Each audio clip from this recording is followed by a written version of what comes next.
ഓരോ പൊസിഷനിലും ഒന്നിലേറെ താരങ്ങളെ പരിഗണിക്കാൻ കഴിയുന്ന പ്രതിഭാധാരാളിത്തമുള്ള സംഘമായാണ് ക്രിക്കറ്റ് വിദഗ്ധർ പുതിയ ടീം ഇന്ത്യയെ വിശേഷിപ്പിക്കുന്നത്. ഒറ്റയ്ക്ക് മത്സരം ജയിപ്പിക്കാൻ കെൽപ്പുള്ള താരങ്ങൾ ഒരു വേള പരീക്ഷിക്കപ്പെട്ടെങ്കിലും സമ്മർദ്ദഘട്ടത്തെ അതിജീവിക്കാൻ കഴിഞ്ഞത് വിജയത്തിന് നിർണായകമായി. മുൻനിര പരാജയപ്പെട്ടിടത്ത് മധ്യനിര അവസരോചിതമായി ഇടപെട്ടു. പവർ പ്ലേയിൽ 3 വിക്കറ്റുകൾ നഷ്ടമായ ഇന്ത്യയെ 4-ാം വിക്കറ്റിലെയും 5-ാം വിക്കറ്റിലെയും കൂട്ടുകെട്ടുകളാണ് കരകയറ്റിയത്.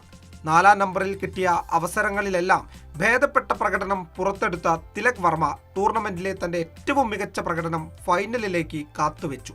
സൂപ്പർ 4-ലെ അവസാന മത്സരത്തിൽ നിർത്തിയിടത്തു നിന്നാണ് തിലക് ഫൈനലിൽ തുടങ്ങിയത്. മോശം പന്തുകളെ തിരിഞ്ഞുപിടിച്ച് ആക്രമിച്ച് കളിച്ച പക്വതയോടെയുള്ള ബാറ്റിംഗ് പ്രകടനം തിലകിന്റെ തലവര മാറ്റുമെന്നത് ഉറപ്പ്.